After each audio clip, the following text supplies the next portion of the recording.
2018, depuis qu'il est là, et il a travaillé, il avait promu deux choses à faire en République démocratique du Congo. Et maintenant qu'il touche vraiment vers la fin de son premier quinquennat, alors quel bilan nous pouvons faire de ce qu'il avait promis à la population donc au peuple congolais? Pour en parler, je ne suis pas seul sur ce plateau. Je suis avec Monsieur Moustapha Mwanza. Moustapha Mwanza, il est communicateur de l'UDPS. Monsieur Moustapha Mwanza, bonjour. Bonjour mon frère John Boy. Merci d'être venu ici chez nous, à Vraiment, C24+. merci à CV4 pour avoir attiré son attention vers nous. Et nous profitons à saluer tous ceux qui sont à la régie, tous ceux qui sont en train de diriger. Chers téléspectateurs, chers internautes, bonjour, bonsoir, ça dépend de l'heure à laquelle vous nous regardez chez vous. Nous sommes déjà là dans ce magazine Noir sur Blanc. Noir sur Blanc, c'est une émission de débat politique qui passe sur la télévision numérique C24+. Nous sommes déjà là ce jour pour parler sur le bilan de Félix-Antoine Tshisekedi Tshilombo à la tête du pays. Vous vous souvenez que Félix-Antoine Tshisekedi Tshilombo a pris le pouvoir. C'était en 2018, depuis qu'il est là, et il a travaillé, il avait promu deux choses à faire en République démocratique du Congo. Et maintenant qu'il touche vraiment vers la fin de son premier quinquennat, alors quel bilan nous pouvons faire de ce qu'il avait promis à la population donc au peuple congolais? Pour en parler, je ne suis pas seul sur ce plateau. Je suis avec Monsieur Moustapha Mwanza. Moustapha Mwanza, il est communicateur de l'UDPS. Monsieur Moustapha Mwanza, bonjour. Bonjour mon frère John Boy. Merci d'être venu ici chez nous, à Vraiment, C24+. merci à CV4 pour avoir attiré son attention vers nous. Et nous profitons à saluer tous ceux qui sont à la régie, tous ceux qui sont en train de diriger cette chaîne. Nous les saluons à ce jour. Et je profite de cette occasion d'abord pour saluer les AK-47, les CG Kabouya, les numéros gagnants de Moamba, je les salue, ainsi que tous les coordonnateurs qui sont sous la coordination de Laurent Maëlle. Je leur donne leurs salutations et je ne peux pas oublier quand même les faiseurs du bien. Je les salue là où ils se retrouvent. Ainsi, mes salutations s'adressent directement au couple présidentiel de la République démocratique du Congo, les gens qui ont donné les sourires aux Congolais. Merci beaucoup, Monsieur Moustapha Mwanza. Nous rappelons que vous êtes communicateur de l'IDPS Tshisekedi. Et alors, nous entamons notre émission du jour. Nous allons parler sur le bilan du président de la République, Félix-Antoine Tshisekedi Tshilombo. Monsieur Moustapha, en général, quand vous regardez aussi, depuis que le président Félix-Antoine Tshisekedi Tshilombo a pris le pouvoir ici en République démocratique du Congo, qu'est-ce que vous pouvez vous dresser comme bilan? Il est tellement compliqué de parler des bilans du président de la République parce qu'on a trouvé un président de la République traumaturge. Il est allé au-delà même de ses propres promesses. S'il faut qu'on puisse se le dire, mon frère, nous, IDPS, quand on combattait, on nous voyait dans nous, il y avait tout simplement l'état des droits et le peuple d'abord. C'était ça qui a été comme la locomotive de notre lutte. Mais quand nous sommes arrivés au pouvoir, nous avons trouvé que les pouvoirs nous demandaient encore qu'il y ait des nettoyages qu'il faudrait faire. Voilà ces mécanismes que nous avons vécu difficiles. C'est quand j'appelle que le président de la République s'est fait un traumaturge, un faiseur de miracles. C'était face à cet accord FCC-Cash qui nous a amputés, qui nous a consommé au moins 2 ans. Mais cela n'a pas empêché au président de la République, étant qu'un traumaturge, de réaliser de bonnes réalisations et surtout de répondre à ce qu'il avait promis au peuple congolais. C'est là où je vous dis, s'il faut résumer pour le peuple d'abord et l'état des droits, nous allons tracer un bilan positif du passage du président de la République à la tête de ces grands pays, la République démocratique du Congo. Il laisse des traces dont aucun président depuis que le Congo existait n'a pas pu le faire. S'il faut le faire, nous allons, c'est depuis 1982. Parlons un peu de la gratuité de l'enseignement. Depuis 1982, on était soumis aux grèves à chaque rentrée scolaire. Jusqu'à tel point qu'on a autorisé les parents de prendre en charge les enseignants. Cela ne suffisait pas pour empêcher des grèves chaque jour. La rentrée scolaire, lorsqu'on annonce la date de la rentrée scolaire, les syndicats des enseignants annoncent la grève. C'était ça ce qu'on appelle les routines de ce que nous vivons. À son arrivée au pouvoir, il a trouvé qu'il y avait une violation de la Constitution grave, les non-applications de la gratuité de l'enseignement, inscrit dans l'article 43 de la Constitution, mais dont ceux qui nous ont précédés n'ont pas pu avoir le courage de les faire. Et ils avaient même des doutes que nous pouvons le faire. On s'y met et on a travaillé. Aujourd'hui, la gratuité de l'enseignement, c'est une réponse correcte à la demande des parents et à la demande des enseignants. Monsieur Moustapha Mwanza, la gratuité de l'enseignement, c'est une chose concrète en République démocratique du Congo, mais les enseignants continuent toujours à se lamenter. Ils ne sont pas dans un beau drap. C'est ce que nous avons dit. Nous sommes maintenant dans les processus. Mais depuis 3 ans, nous avons banni l'histoire des grèves. C'est déjà un pas. Allez-y comprendre, je vous dis du côté parent, aujourd'hui, le panier de la ménagère pour les 6 premières années est aménagé. Je profite ici de mettre quand même en garde quelques parents qui sont en train d'encourager les écoles qui sont dans les anciennes pratiques. Comme j'ai entendu dernièrement dans les communiqués du ministre, on est en train d'exiger aux enfants de contribuer pour les salles informatiques. Ces écoles-là qui font des bêtises, les parents ne doivent jamais encourager ça. Pour l'école primaire, des premières en 6e année, notre option ou notre objectif, c'est de ne plus avoir des enfants de 12 ans n'avoir pas étudié. Les titres mobile, il faut que ça puisse terminer. Alors, l'enseignement au primaire est gratuit et aucun frais. Mais monsieur Moustapha, pour les enseignants, nous sommes dans les processus. Écoutez d'abord, quand il y a des préfets ou les autorités scolaires qui font du n'importe quoi, leur hiérarchie n'est pas là. C'est-à-dire que le pouvoir est en train de faillir aussi quelque part. Il n'y a pas de suivi. Je vous ai dit que c'était des anciennes pratiques desquelles beaucoup de parents se sont soumises. Ainsi, vous savez, et plus, c'est dans les écoles catholiques qu'il y a des intimidations. Tu sais, les parents congolais ont plus beaucoup de l'estime et comment ce qu'on appelle de la peur face aux écoles catholiques. C'est là qu'ils profitent de la peur et de l'estime des parents pour leur demander les histoires telles que les varaises, il faut acheter à l'école, les uniformes, il faut les acheter à l'école, il faut l'argent des cachets, il faut amener, il faut contribuer pour la salle informatique, la gymnastique. Tout ça, ce sont des choses, des antivaleurs que nous combattons, nous voulons bannir. C'est pour cela, je suis entré ici de demander aux parents de ne pas favoriser. Il faut qu'ils puissent commencer à dénoncer de tels actes. Ce sont des antivaleurs qu'on ne peut pas encourager et qu'on ne peut pas permettre pendant cette période où nous avons voulu la matérialisation de la gratuité de l'enseignement. Mais il y a encore des enfants qui étudient en dessous des arbres. Il n'y a pas suffisamment d'écoles. Il fait 60 ans que nous avons trouvé ces Congos dans cette allure que nous sommes. Nous ne pouvons pas refuser qu'il y a des enfants qui vont étudier sous les arbres. Notre problème, c'était d'abord de donner le go de la gratuité de l'enseignement, mais nous continuons avec les infrastructures. Aujourd'hui, quand je vous parle, avec les meilleurs programmes des 145 territoires, il y a des écoles qui sont nées, même à l'intérieur, dans les plus intérieurs, les plus profonds du Congo. Vous allez trouver qu'il y a des bâtiments qui sont en construction. Nous avons pris 3 ans et nous laissons des traces que chaque Congolais est en train de voir. Le Congo a manqué la volonté politique. Aujourd'hui, et regardez même à Kinshasa, s'il faut passer même, regardez même les anciens bâtiments qui occupaient les ministères, qui occupaient les secrétariats généraux. Aujourd'hui, vous allez voir qu'il y a une évolution. Pourquoi? C'est réhabilité. Il y a des conditions qui sont maintenant créées, c'est-à-dire la volonté politique. Et l'esprit de la transformation du Congo a pris sa place.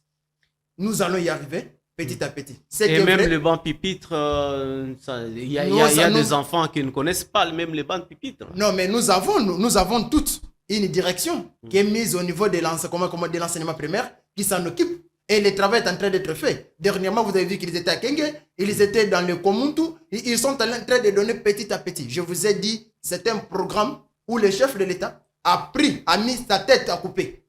Au moment où les économies mondiales ont été terrassées par la COVID-19, on a pris le risque de travailler sur la gratuité de l'enseignement et réussir la gratuité de l'enseignement. Il faut que les Congolais puissent être reconnaissants. Pas aller plus loin, seulement ici dans la capitale, à Kinshasa. Si vous allez du côté Kisenso là-bas, vous allez trouver une école où les enfants étudient dans des conditions qui ne sont pas bonnes. Si vous demandez la question, on vous dira qu'il y a toujours 3 ou 4 bâtiments qui sont construits. C'est un processus. Nous sommes en train d'aménager. Je vous ai dit que nous sommes dans le processus. Ce qui était d'abord prioritaire, il faudrait chercher comment il faudrait d'abord gagner la gratuité de l'enseignement, 0 francs pour l'école primaire. La deuxième chose, comment il faut améliorer les conditions de vie des enseignants pour encourager les enfants qui viennent après eux à suivre les chemins de l'enseignement. Parce qu'il y a un certain moment, vous allez trouver qu'il y avait dans des écoles, les enseignants qui avaient même 78 ans, 79 ans. Et aujourd'hui, on les a mis en retraite. Et on est en train d'encourager ceux qui sont venus derrière et suivre la route. Un enseignant, ce n'est pas un pauvre. C'est quelqu'un qu'on doit créer toutes les conditions favorables. Il faut que vous puissiez emboîter les pas. C'est ce que nous sommes en train de faire. Nous sommes dans le processus, mais je trouve que les mécanismes est bien parti parce que avec le programme de 145 territoires, nous avons des écoles, des bâtiments construits, même dans les fins fonds de la République. Nous avons aujourd'hui les enseignants qui se retrouvaient dans les fins fonds de la République, qui avaient des difficultés, qui sont aujourd'hui dans de bonnes conditions. Nous trouvons que la gratuité de l'enseignement a pris sa place. Nous sommes à Kinshasa, où il y a des petites inquiétudes toujours, mais on est en train de chercher comment il faut améliorer. Nous avons trouvé l'enseignement avait combien, et aujourd'hui il est à combien. C'est ça qu'il faut noter. Nous avons trouvé combien d'enfants dans la rue. Aujourd'hui, nous avons combien d'enfants qui regardent l'école. Plus de 6 millions. Il faut comprendre que le travail que nous avons abattu est en train de produire des fruits. C'est un processus que nous avons lancé. Petit à petit, on va y trouver des solutions. Oui, en parlant là, vous avez cité du panier de la ménagère. Là, on entre déjà dans les social de la population. Quel bilan faites-vous au niveau du social de la population? Mais le social de la population, je vous ai dit, quand nous avons interdit, il y avait des écoles qui réclamaient 800 $ par élève pour l'école primaire. Et vous avez 4 enfants, vous dépensez combien? Aujourd'hui, quand je suis venu, je vous parle des embouteillages, non? Peut-être l'argent qu'on pouvait utiliser pour payer l'école primaire de 3-4 enfants. Aujourd'hui, s'orienter, on a acheté une voiture catch pour les enfants qui doivent aller à l'école. On a amélioré les conditions des enfants. Vous comprenez? C'est quelque chose de plus mieux. Et les paniers de la ménagère, qu'on pouvait soustraire 2 000, 3 000, 4 000 $ pour subvenir aux enseignements, aujourd'hui cet argent est tourné vers autre chose. Ce qui signifie que nous avons gagné. Nous, on pense qu'avec notre social, on a mis les conditions de l'enseignant que nous avons trouvées à 99 000 francs congolais. Aujourd'hui, il est dans les 500 000 francs congolais. Allez-y comprendre que nous avons ménagé. Les fonctionnaires de l'État, nous l'avons trouvé à quel prix? Aujourd'hui, nous avons tout amélioré. Les retraités de la République, on l'avait trouvé à quel prix? On a tout amélioré. Ce que nous avons dit, c'est que pour nous, les social, nous avons déjà placé des jalons et on est dans le processus d'avancement. Mais vous avez trouvé un pain à 100 francs. Aujourd'hui, le pain se trouve à 500 francs. Comment expliquer cela? Nous avons trouvé un pain à 100 francs, on le trouve aujourd'hui à 500 francs. Nous n'avons pas trouvé la COVID-19. Il faut le noter. Nous n'avons pas trouvé la crise qui intervient dans le monde entre l'Ukraine et la Russie. On n'a pas trouvé ça. Il faut reconnaître que la République démocratique du Congo ne produit pas encore les farines de froment. C'est importé. C'est ce qui nous met en difficulté. Voilà pourquoi les mécanismes de l'implication propre des chefs de l'État dans la résolution pour l'agriculture. Nous avons lancé tout un projet qui va produire des résultats d'ici là, afin de résoudre les problèmes de l'agriculture en République démocratique du Congo. Nous devons nous prendre en charge nous-mêmes. Parce que vous avez parlé de l'agriculture, Monsieur Moustapha, dans des provinces, ne parlons pas seulement de Kinshasa. Dans des provinces, c'est l'agriculture et les activités agropastorales. Ce sont les activités agropastorales qui font vivre les gens là-bas. Mais aucun projet agropastoral dans des provinces. Jusque-là, comment vous trouvez aussi ça? Est-ce que c'est centre dans l'actif ou bien dans... Est-ce que vous n'avez pas entendu avec les mécanismes mis en place avec Kanyamaka Sissi que nous sommes en train d'améliorer les sites agricoles. Et c'est ça dans les provinces. Pour nourrir combien de gens? Parce qu'il n'y a que Kanyamaka Sissi, monsieur Moustapha. J'ai dit, le souci est de répondre aux besoins.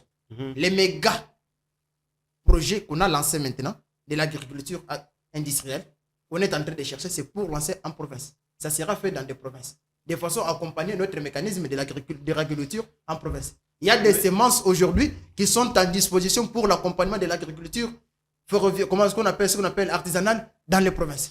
Nous sommes en train de travailler. Moustapha, l'entreprise là de Kanyamaka Sissi qui est en train de travailler dans l'agro-pastoral, il n'y a que cette entreprise là. Et dans d'autres provinces, il n'y en a pas. On avait parlé d'une entreprise comme ça au niveau du Congo central, Jusqu'à présent, apparemment, ça ne fonctionne pas. Non, maintenant, Là, cette entreprise-là s'est trouvée au niveau du Kasaï oriental et ça ne donne pas ce fruit. Jusqu'à présent, si vous arrivez dans le Kasaï, vous allez trouver que les gens sont en train de souffrir. Comment expliquer cela? nous avons là-bas les premiers problèmes, c'est quoi? Mm. On a trouvé la République démocratique du Congo. C'était un pays dont les provinces étaient enclavées. Il suffit tout simplement de quitter Kinshasa pour arriver à Kananga, ou bien atteindre Mbujimaï, ou bien foncer dans le fin fond. Il n'y a pas de route. Il faut saluer l'œuvre de l'homme, son Excellence Félix Antoine Tshisekedi Tshilombo, qui a pu mettre, comment on appelle sur terrain, le projet là de la construction de la route Kananga Chikapa, qui aujourd'hui, ça ne reste qu'à 20%. Nos provinces souffrent aussi de cette histoire-là. Vous savez que lorsque les provinces sont enclavées, je crois que je suis arrivé à Kananga, je vais me rencontrer avec les responsables de la société Afrimex, Safrimex, qui ont pris les marchés. Ils ont des difficultés pour que leurs outils quittent ici, puissent arriver à Kananga. C'était une difficulté. Et aujourd'hui, avec la route qui est en train d'être construite, c'est un salut pour l'espace centre de la République démocratique du Congo qui va leur permettre d'acheminer les matériels et de faire évacuer tout ce qui était là. C'est-à-dire, le projet que nous avons fait, je vous ai dit que nous sommes dans le processus. Et le processus, nous sommes en train de suivre où est-ce que ça a bloqué, où est-ce qu'il faut y aller. Et aussi l'entreprise ou une société. Ce n'est pas que lorsqu'on déclare que nous commençons à construire la société aujourd'hui, demain les gens se réveillent le matin pour dire nous attendons les résultats. Non. Ça tout un processus qu'il faut suivre. Et nous attendons, nous savons qu'en 2024 et 2025, nous allons donner les résultats favorables pour l'agriculture. Pour parler seulement de cette route-là que vous avez parlé, Kananga-Chikapa, pour seulement quitter Chikapa vers Kanang, la route était déjà à peu près 150 km de Kanang. Mais depuis, ça fait beaucoup de temps, ça fait à peu près 4 ans maintenant, la route ne continue pas, n'arrive pas à Kananga. Pourquoi? Non, vous n'êtes pas y allé. Il y a des traçages. C'est-à-dire, ce sont des endroits où il n'y avait pas de route. Moi, je suis allé, j'ai des photos. On est en train de percer. Et les macadam se trouvent déjà à quel niveau? Quand moi je suis passé, ça fait maintenant 1 année depuis que j'étais là-bas. Et on avait déjà traversé les cités de Kamouécha. On avait déjà traversé Kamouécha. Ils étaient dans un village. Là, c'était la partie qui était déjà asphaltée. L'autre partie qui était restée après Kamouécha. On avait déjà réellement dépassé Kamouécha. L'autre partie qui suivait, il y avait déjà la terre battue. On avait déjà fait la terre battue. Et je croyais, et il me parlait déjà d'une vingtaine de kilomètres pour arriver à Kananga. C'est-à-dire, c'est au moins dans les grands pourcentages qui est déjà fait.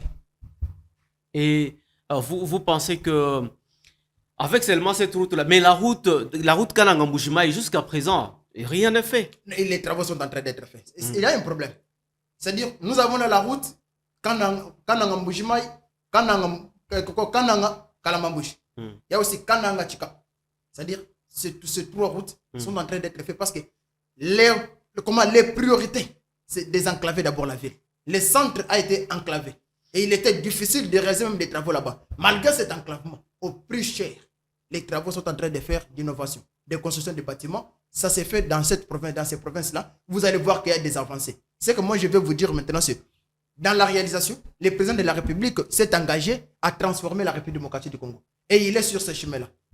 Et est-ce que vous savez que depuis qu'on a lancé la réhabilitation de cette route-là, Kananga-Kalambambouj, jusqu'à présent, rien n'est fait? Si vous dites que si rien n'est fait, c'est parce que vous ne êtes plus passé.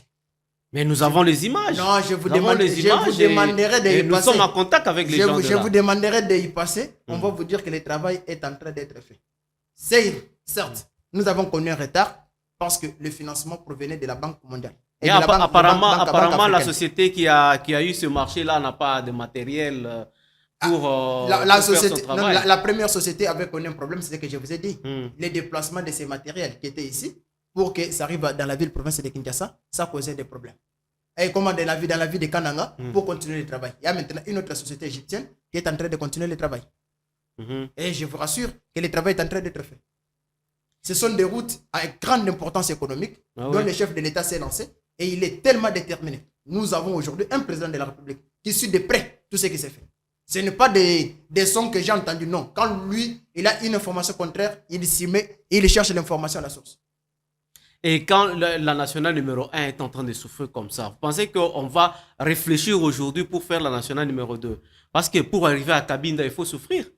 Je vous ai dit, nous avons connu des gouvernements antérieurs qui pouvaient prendre l'argent de l'État, l'air badiner. Aujourd'hui, tu vois, l'opération béton, non?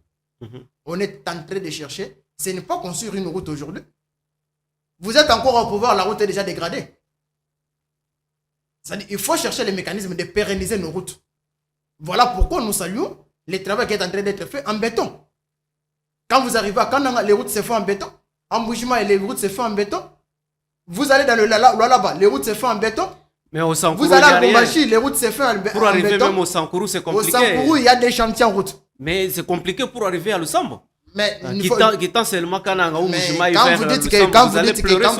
quand vous dites que c'est difficile d'y arriver, je salue mon frère Boulaboula qui est à la tête d'une délégation de formateurs de témoins, qui est allé là-bas pour former les formateurs de témoins. Et dans le compte du parti, ils sont déjà... Ils sont allés par avion, ils sont à Lusambo, ils sont déjà là. Ils sont allés par avion, vous dites que c'est pas difficile par route.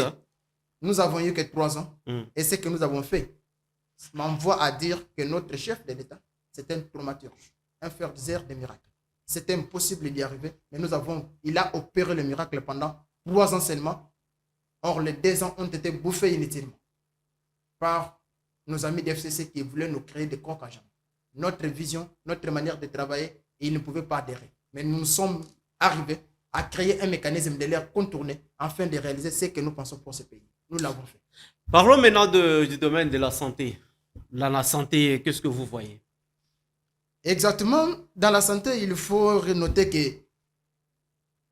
Merci beaucoup, Son Excellence, Monsieur le Président de la République. Voir une femme aller mettre au monde gratuitement. Les CPN gratuits. Vous avez sauvé beaucoup de gens. Mes chers, il faut reconnaître les œuvres de quelqu'un. L'amélioration qui s'y fait. La dernière fois que j'ai visité l'hôpital Mama Yemou, je me suis demandé si on était dans un pays. Nous avons connu un gouvernement, un régime, dans le régime passé, qui pouvait chercher à construire les biens privés au détriment des biens publics. Aujourd'hui, avec son Excellence, Monsieur le Président de la République, Félix Antoine Tshisekedi Tshilombo, à la tête du pays, on est en train de voir les biens publics être réhabilités que construire les biens privés. C'est un merci. Mama Yemou, tout simplement, nous présente maintenant l'image. Il faut savoir, Mama Yemou, c'est l'hôpital de référence de la ville-province de Kinshasa. Et la ville-province de Kinshasa, c'est la capitale. Mama Yemou est le miroir de la République démocratique du Congo. Prendre cet hôpital, les jeter, c'était quand même une façon de déshonorer la ville. Merci beaucoup, Fachi. Vous êtes le vrai béton. En santé, on peut que relever que ça pour vous dire que les choses, donc, et la volonté y est. Il n'y a que Mama Yemou, c'est tout. Non, si je peux vous citer, il y a toute une liste. Parce que d'ici là, je vous dis que Amassanga, comment est-ce qu'on appelle en allant vers Bandundu, comment les territoires de... Komout. Non, là c'est Massa... Comment on appelle Bon. Il y a un centre de santé qui était là, dans un état dégradé. On a réhabilité. Aujourd'hui, quand vous y passez, vous ne pouvez pas voir ce que nous avons vécu antérieurement, ce qui est aujourd'hui. Les centres sont en bonne et due forme. Beaucoup de centres sont construits avec le programme des 145 territoires. S'il faut les énumérer, je vous donnerai toute une liste. Je vous dis, il y a la volonté, il y a la détermination, et nous voulons que les Congolais puissent bénéficier d'un enseignement de qualité et des soins de santé appropriés et de qualité. Et est-ce que en faisant cela, en donnant les soins de santé gratuits, parce que maintenant c'est la gratuité des soins de santé. Voilà. Nous sommes dans l'opération gratuité. Bon, est-ce qu'il y aura une bonne qualité des soins de santé? Parce que nous sommes en train de vivre ça avec les écoles. Hein. Nous voyons dans les écoles, d'autres écoles qui enseignaient bien commencer à croiser les bras. Mon cher, la responsabilité de ce Congo, c'est notre propre responsabilité. Les enfants qui bénéficient de la gratuité de l'enseignement, c'est l'avenir de ces pays. Et c'est eux qui vont défendre le pays. Alors, toi qui enseignes, lorsque tu auras formé un criminel, attends-toi d'être les premières victimes. Ça demande de la conscience. Vous comprenez? Ça demande de la conscience. Quand toi, tu es docteur, tu t'es battu, aujourd'hui, ta prime a été alignée. Plus de 2000 docteurs, médecins alignés. Ils bénéficient de l'argent de l'État. On les envoie pour faire leur travail. Vous dites que nous ne pouvons pas le faire. Attends-toi aussi, ce que tu fais vivre aux autres, les membres de ta famille vont se le vivre. Il faut la conscience personnelle. C'est pour cela que nous voulons la transformation de l'être humain, du Congolais. Aujourd'hui, il faut voir avec la gestion du président de la République. Nous avons trouvé l'IGF dans les poches des gens. Et il faut remettre l'IGF derrière tous ces gens pour remettre la traçabilité et les bonnes dépenses de l'argent de l'État. Il y a encore un programme au niveau de la présidence de la République de lutte contre la corruption. C'est-à-dire, nous voulons quand même que ce peuple congolais, il est quand même bon. On dit que mon papa a bien géré, ma maman a bien géré, il est sain. Que voir un papa être courageux, on nous dit que papa n'a pas moïbi, maman n'a pas moïbi. Et tu te retrouves que tu es bon pour la société. Non. Les crimes que nous faisons, on ne les fait pas pour Félix Antoine Tshisekedi Tshilombo, qui est le président de la République. Non. Nous les faisons au peuple congolais. Et c'est les Congos qui en perdent. Nous devons avoir la conscience. Moi, j'ai trouvé qu'avec la volonté de son Excellence, Monsieur le Président de la République, tous les Congolais sont prêts à lui donner un deuxième mandat. Alors nous devons lui y accompagner pour être des modèles. Et il faut copier le bon. Et maintenant, on parlait de soins de santé. Est-ce que vous pensez que les soins de santé seront d'une bonne qualité? Je suis sûr qu'avec tous les programmes mis en marche, nous aurons des soins de santé appropriés. Et jusque-là, quand même, la gratuité des maternités a fait baisser, selon les points de presse du ministre de la Santé, les taux de mortalité des femmes qui mouraient pendant l'accouchement. C'est-à-dire que c'est une avancée déjà, un pari gagné pour nous. Est-ce que si on arrivait à Inongo, on arrivait à Lissala, on va trouver des centres de santé avec des soins de santé de qualité? Je n'ai pas dit qu'on a fait toute la République. Mais si tu arrives à Inongo, tu vas voir qu'il y a un centre de santé qui est en train d'être construit. Il y a un centre de santé en train d'être construit. Et ça sera livré d'ici là, avec des soins qui seront donnés. D'abord, c'est les gens de Inongo qui m'ont fait des photos là pour m'envoyer me dire on ne pensait pas cette histoire, mais son Excellence Félix Antoine Tshisekedi, il est un modèle.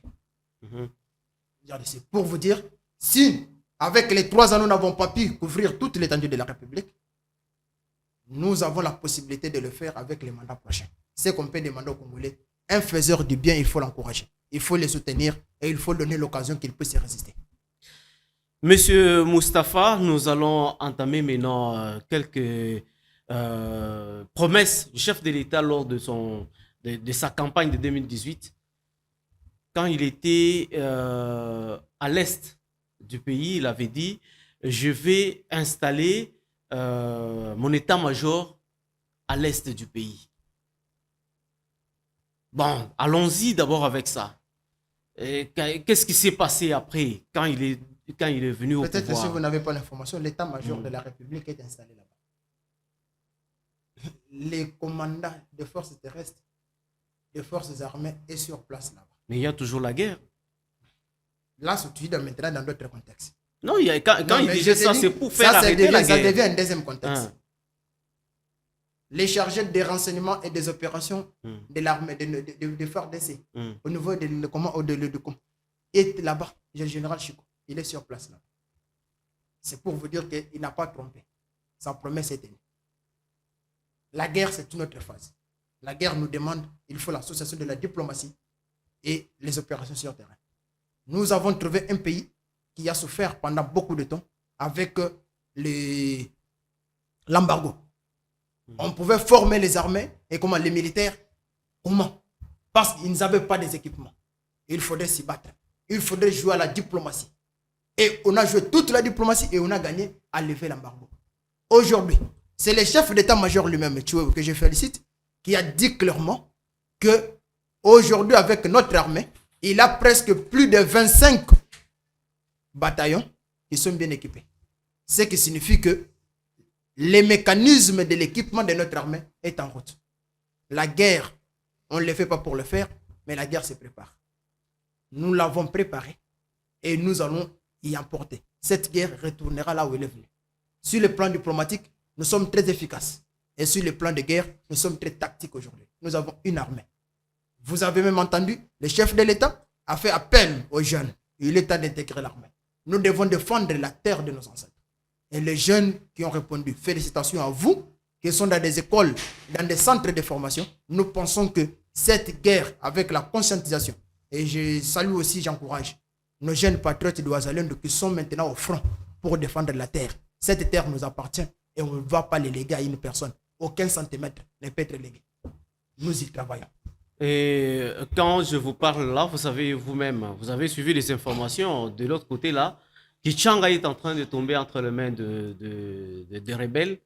Et la situation évolue comme ça et nous risquons de se réveiller un jour comme ça. On entend que les M23 sont à Goma.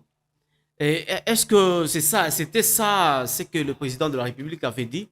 Nous avons pris et nous avons respecté tous les traités et accords. Nous avons vidé. Les paniers est plein.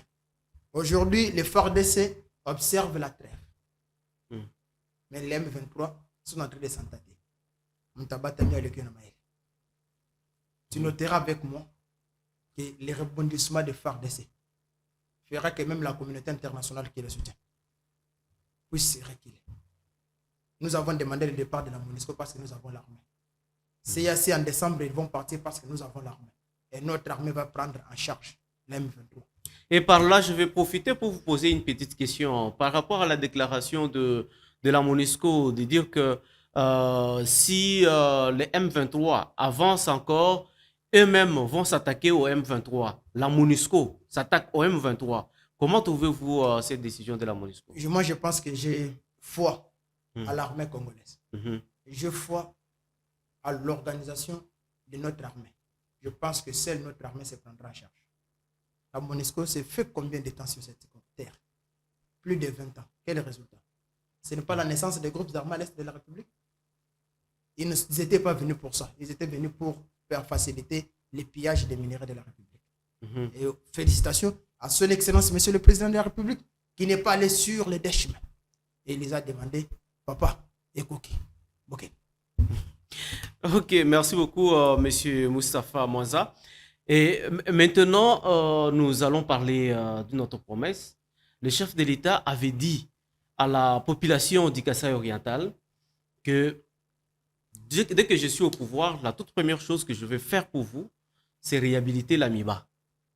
Et jusqu'à présent, son premier quinquennat touche à sa fin et cette population-là est en train toujours de gémir. Comment trouvez-vous ça?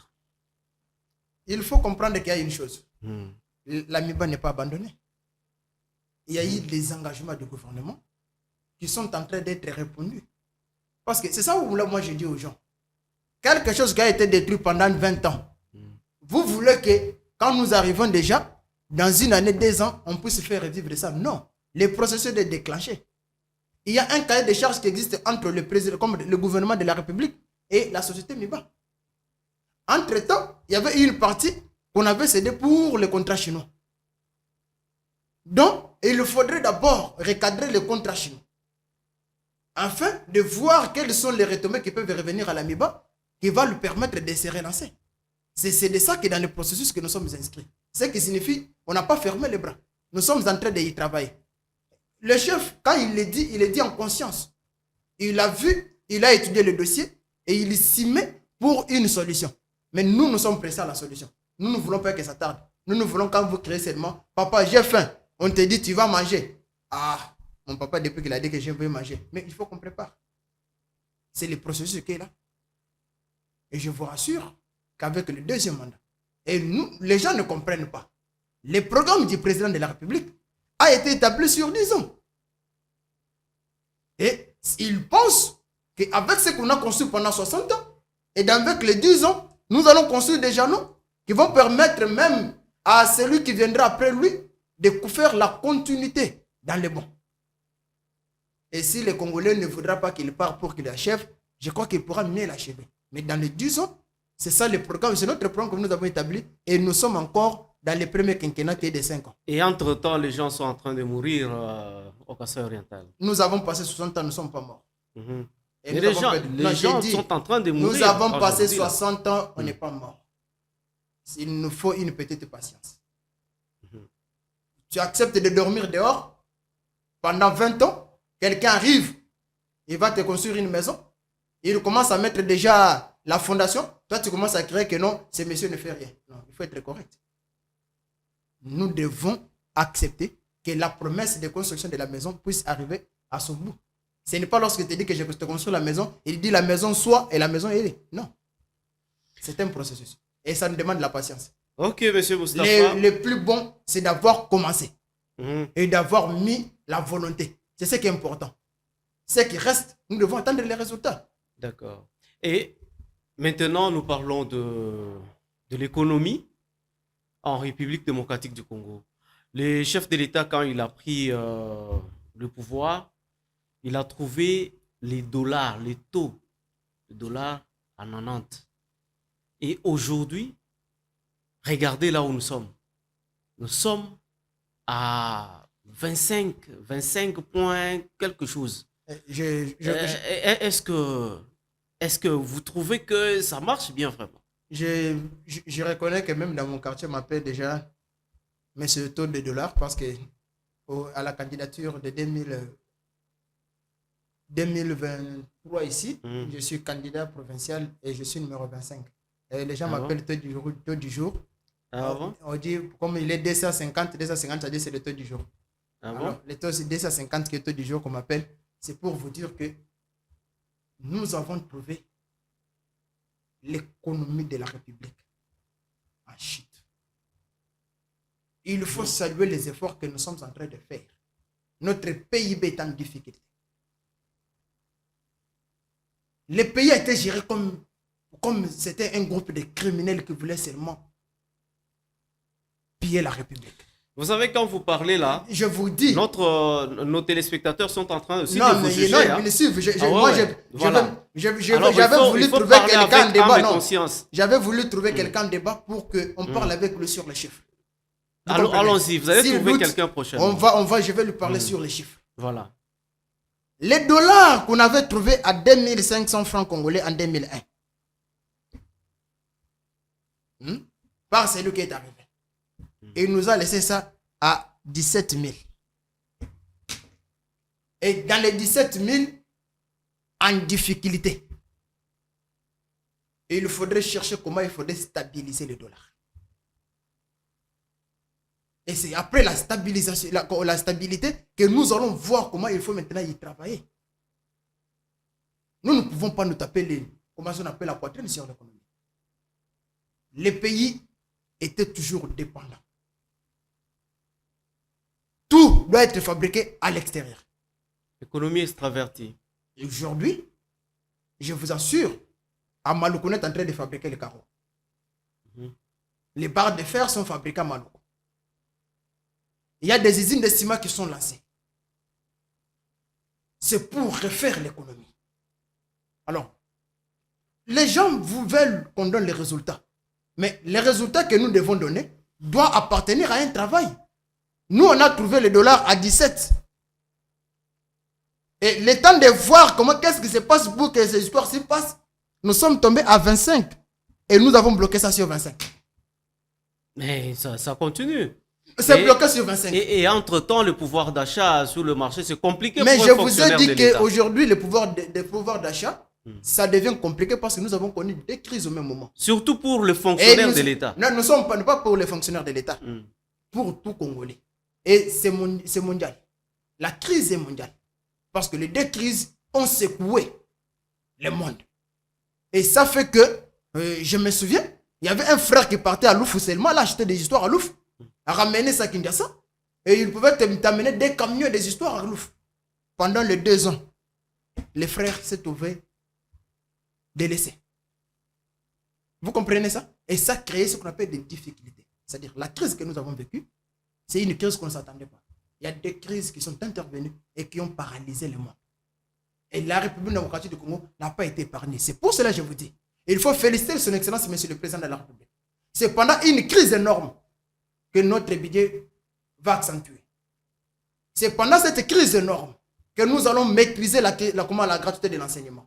C'est pendant la crise énorme que nous avons maîtrisé la gratuité des maternités. Entre-temps, même le piment est en train d'augmenter le prix au marché. Avec la crise même le piment. Mais je vous dis, pendant cette crise énorme, on est en train d'améliorer les conditions des fonctionnaires de l'État. Vous ajoutez l'argent en francs et puis vous récupérez en dollars. Parce que quand vous donnez 25 000, 250 000 à un enseignant, c'est juste $100. On l'a trouvé, il recevait combien? On lui avait donné 99 000 francs congolais. Qu'il est recevait. Et les dollars étaient à combien? Non, les 99 000 francs congolais vers 17 000. Ça représentait combien? Tu peux me faire les calculs qui se touchaient? Il avait presque 45 à 50 dollars qu'il percevait. Et aujourd'hui, nous l'avons amené à 450 000 francs congolais. Et même les surgelés, c'est compliqué sur le marché. Non, mais je vous dis, il y a des gens qui ne mangent même pas encore le surgelé parce que ça a haussé les prix. Non, ça n'a pas haussé les prix. Je vous ai dit que la crise ne permet plus la bonne communication. Il y a des gens qui ne sont même plus encore en bonne santé. Vous voyez quelqu'un qui était en bonne santé, mais aujourd'hui, il est en santé médiocre. Non, je vous crois que vous n'êtes pas dans cette ligne-là. Il ne faut pas mener les débats à ce niveau-là. Nous devons ramener les débats à la hauteur. La hauteur, la hauteur, c'est penser à la solution. Vous savez, en ramenant les débats à ce niveau-là, on a connu un ministre de l'économie qui est allé faire une erreur. C'est là où je vous amenais. Non, je vous assure. C'est là où je vous amenais. C'est parce que nous avons voulu amener un débat de commun des mortels. L'économie, nous devons y travailler pour donner des résultats de la production de la République. La République démocratique du Congo aujourd'hui doit produire. Et nous en sommes fiers. Aujourd'hui, quand on te dit que la RDC a produit le ciment vers Lualaba, et le ciment là a été vendu en Zambie. J'ai dit déjà c'est un départ. C'est là où il faut qu'on travaille. Parce que nous ne pouvons pas nous y atteler ici pour Emma Tembele qui est derrière notre maison, et pour les piments qui est derrière notre maison, pour dire que nous sommes en train de nous résultats. Non. Il faut qu'on arrive à rendre notre économie introvertie dans l'importation aussi. Au lieu qu'on importe beaucoup, qu'on puisse aussi exporter. C'est là où nous devons y aller. Et c'est là que nous devons mener notre débat. Afin de se faire maîtriser. Mais pour faire ça, il faut créer des industries. C'est ça, je vous ai dit. Aujourd'hui, je ne suis pas allé avec vous très loin. Si je parle de là-bas, vous me dites que non, c'est très loin. Les chefs de l'État viennent d'inaugurer les usines à là-bas. Et nous sommes ici à Kinshasa, où nous sommes tout près, je vous ai dit, il y a déjà des usines de fabrication de carreaux. Alors, les milliers de dollars qui sortaient ici pour aller là-bas, aller acheter des carreaux dehors, aujourd'hui, ça ne partira plus. Il faut aller à Maluku, tu as des carreaux. C'est une solution. Les barres de fer, la même chose. Ce qui signifie que nous y travaillons pourquoi? Aujourd'hui, nous avons l'usine de Mercedes qui va nous permettre le montage des Mercedes sur place. Et ça va nous répondre. Et je vous rassure que le travail que nous faisons est un travail de répondre à l'attente de la République de façon qu'il faut améliorer notre économie. Mais nous ne pouvons pas prendre notre économie, travailler sur les pilipili et les matembele, non. Mais c'est ça la réalité, monsieur Moustapha. La réalité, c'est les retombées. La réalité. Je te dis, un enseignant qui recevait 45 000 francs congolais, à cette époque, matembele était peut-être 500 francs.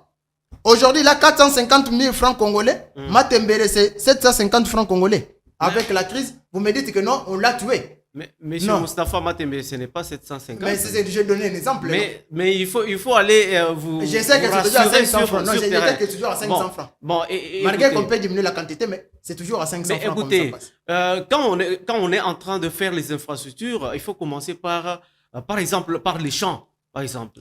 Mais je t'arrête là pour te dire que si vous faites des champs sans infrastructure routière, vous n'avez rien fait.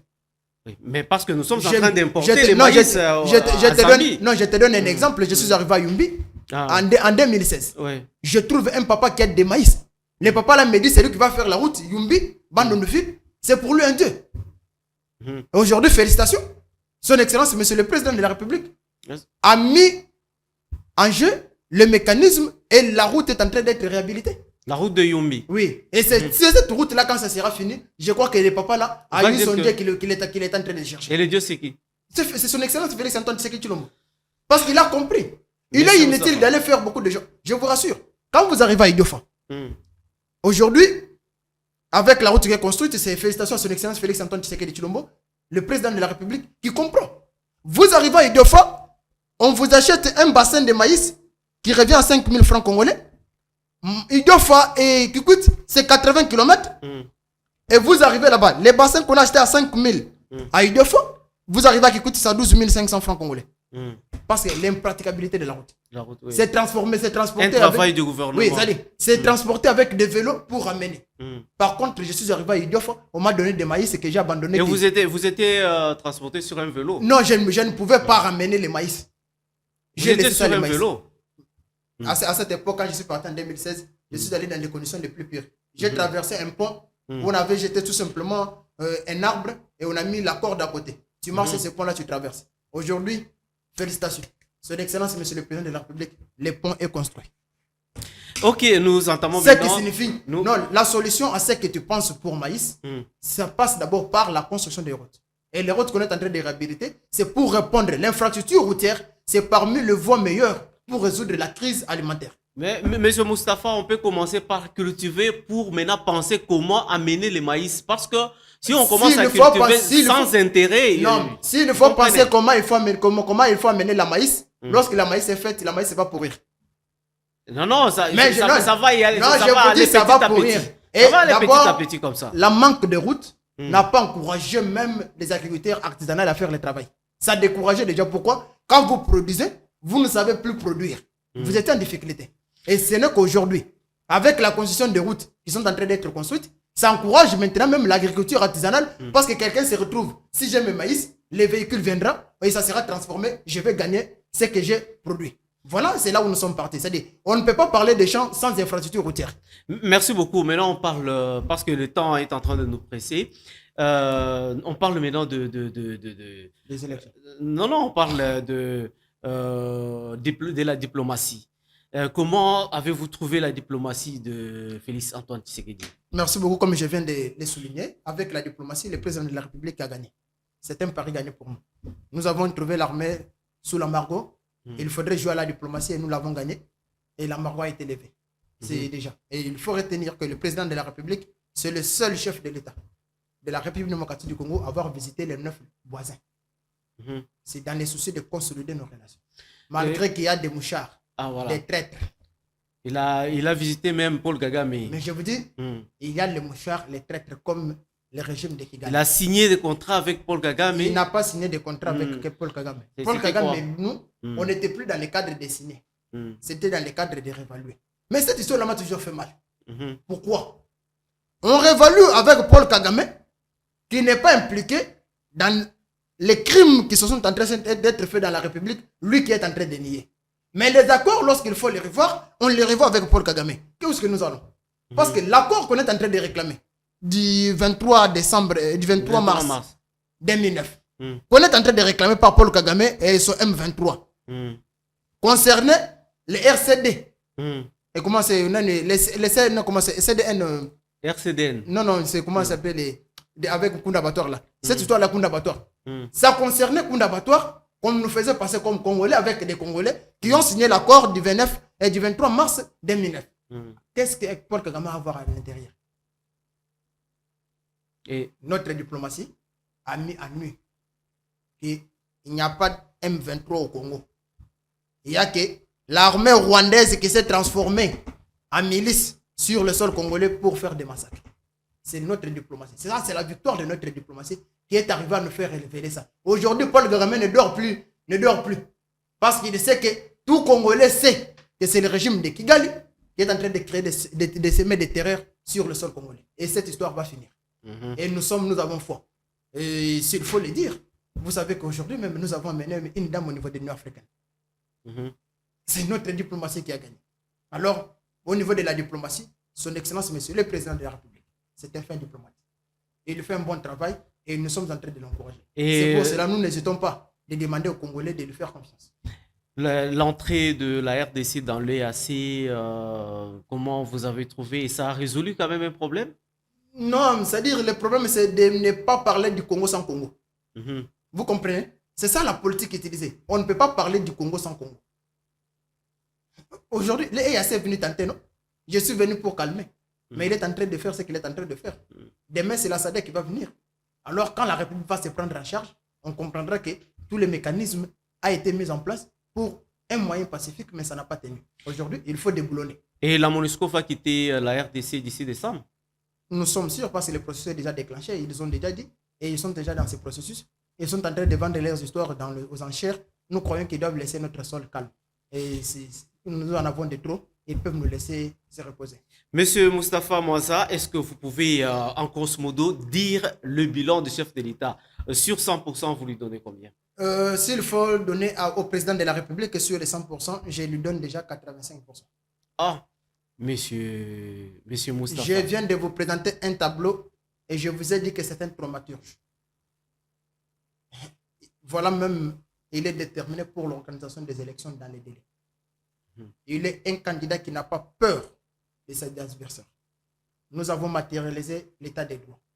Au moment où il n'a pas peur de Katumbi Moïse. Les chancelleries internationales pouvaient dire tout ce qu'ils sont en train de dire pour qu'il y ait une confiscation du pouvoir entre les pouvoirs en place. Mais nous les avons montrés autrement. Les candidats qui se sont inscrits sur la liste, aujourd'hui, ils sont retenus.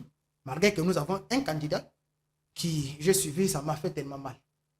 Ce candidat-là, ça permet de dire que lui, il va attendre les résultats au niveau de la CENCO. C'est vraiment, nous sommes dans un pays de théâtralisation. Moi là, on me retient par la CENI qui me donne 250, numéro 250 à Massina. Et le jour des résultats, je vais aller chez CENCO pour aller demander que non, j'attends mes résultats chez les CENCO. Alors pourquoi je suis allé me faire inscrire sur la liste de la CENI? Il faudra aller chez les CENCO. C'est-à-dire, nous avons la théâtralisation qui continue. Ce que nous demandons aux Congolais, c'est d'être prêts le 20 décembre à renouveler leur confiance à son Excellence, Monsieur le Président de la République. Nous avons promis l'état des droits, nous l'avons démontré. On a promis le peuple d'abord, nous l'avons démontré. Ce qui reste, nous allons l'achever petit à petit. Merci beaucoup, Monsieur Moustapha Mwanza, communicateur de l'UDPS.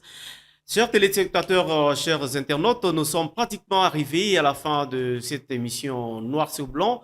Noir sur Blanc, aujourd'hui, nous avons parlé sur le bilan dans quelques secteurs du président de la République, Félix-Antoine Tshisekedi Tshilombo.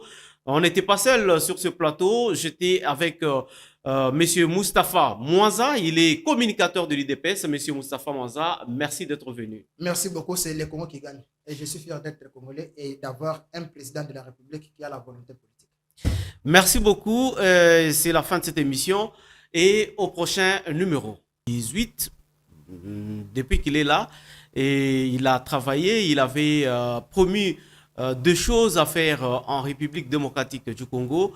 Et maintenant qu'il touche vraiment vers la fin de son premier quinquennat, alors quel bilan nous pouvons faire de ce qu'il avait promis à la population, donc au peuple congolais? Pour en parler, je ne suis pas seul sur ce plateau, je suis avec Monsieur Moustapha Mwanza. Moustapha Mwanza, il est communicateur de l'UDPS. Monsieur Moustapha Mwanza, bonjour. Bonjour mon frère John Boui. Merci d'être venu ici chez nous, à C24+. Merci à C24+ pour avoir attiré son attention vers nous. Et nous profitons à saluer tous ceux qui sont à la régie, tous ceux qui sont en train de diriger